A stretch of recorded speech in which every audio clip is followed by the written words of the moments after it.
ሙሉ ስሙ ፖል አሌክሳንደር ይባላል። ከ1952 ጀምሮ ላለፉት 70 ዓመታት ከብረት በተሰራ ሳምባ ነበር ሲተነፍስ የኖረው። Hello, my name is Paul Alexander, but they call me the man of the iron lung. ፖል እድሜው 6 በነበረበት ወቅት በክፉ በሽታ ተጠቃ። በወቅቱ 1982 ነበር። ፖልን ጉድ የሰራው አደገኛው የፖሊዮ ቫይረስ ነበር። በጨዋታ ላይ ሳለ ነበር ህመም ተሰምቶት ወደ ቤቱ የሄደው። ለእናቱም እንዳመመው ነገራት። በታመመ በአምስተኛው ቀን ፖል ከአንገቱ በታች ሰውነቱን ማዘዝ ተሳነው። የባስ ብሎም መተንፈስ ሁሉ አቃተው። ይህን ያዩት ቤተሰቦቹም በአፋጣኝ ወደ ሆስፒታል ወሰዱት።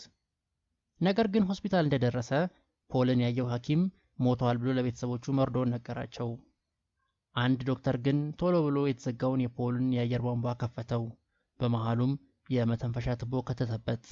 ፖልም በህይወት መትረፍን ቻለ። Well, I started feeling ill and plain.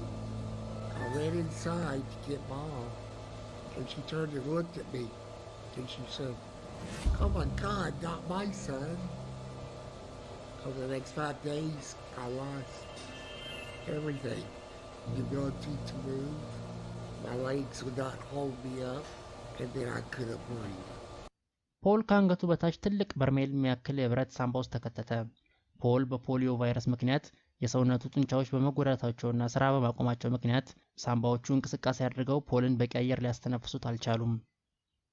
በብረት ሳምባ ውስጥ ፖል ሲገባ በብረት የመተንፈሻ ሳምባ ውስጥ ባለው ከፍተኛ የአየር ግፊት ሰውነቱን በተለይም ደረቱን ሲጫነው ፖል መተንፈስ እንዲችል ይረዳዋል። ለ18 ወራት በሆስፒታል ከቆየ በኋላ ፖል ወደ መኖሪያ ቤቱ ተመለሰ። ፖል ወደ ቤቱ ከተመለሰ በኋላ ግን ሰዎች ክፉኛ ጠሉኝ ይላል። በዙሪያዬ ሲሆኑ ምቾት አልሰጣቸውም መሰለኝ አለ። People didn't like me very much back then. I felt like they were uncomfortable around me. ቀኑን ምን በማድረግ ተሳልፋለህ ተብሎ ሲጠየቅ ፖልም በመልሱ ያው ሁሉም ሰው እንደሚያደርገው ከእንቅልፌ ተነስቼ ጥርሴን ቦርሼ ፊቴን ታጥቤ ጺሜን ተላጭቼ ቁርሴን እበላለሁ፣ ነገር ግን ትንሽ የሰዎች እርዳታ ያስፈልገኛል ይላል። Oh, the same thing everybody else does. I woke up, brushed my teeth, washed my face, shaved, had some breakfast. Well, I just needed a little bit of help too. አነባለሁ ወይም አጠናለሁ፣ ስዕልም እስላለሁ፣ ቲቪ ማየት ግን በጣም ያስጠላኛል ይላል ፖል። Well, I would read or study something, paint a picture or do some drawing. I hated just watching TV. መደበኛ ትምህርቱ እንደጨረሰ ወደ ኮሌጅ መግባት አልቻለም ነበር። ኮሌጆቹ ሽባነህ እንዲሁም የፖሊዮን ክትባት አልወሰድክም ብለው ሊቀበሉት ፈቃደኛ አልሆኑም። ከ2 ዓመታት መጉላላት በኋላ ግን ኮሌጁ በሁለት ቅድመ ሁኔታዎች ተቀበሉት። አንደኛም የፖሊዮ ክትባትን ከወሰደና የዩኒቨርሲቲው የተማሪዎች ህብረት ለፖል ኃላፊነቱን ከወሰዱ የሚል ነበር። ፖልም መስፈርቶቹንና ቅድመ ሁኔታዎችን በማሟላት ወደ ዩኒቨርሲቲው ለማለፍ በቃ። በሚያስገርም ሁኔታ ፖል ፈተናውን አልፎ ጠበቃ ለመሆንም ችሏል።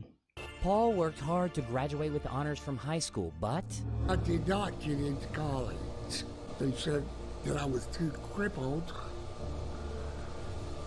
and did not have the vaccination. he didn't accept that. 2 years of tormenting them to death. They accepted me on 2 conditions. One, that I take the polio vaccine,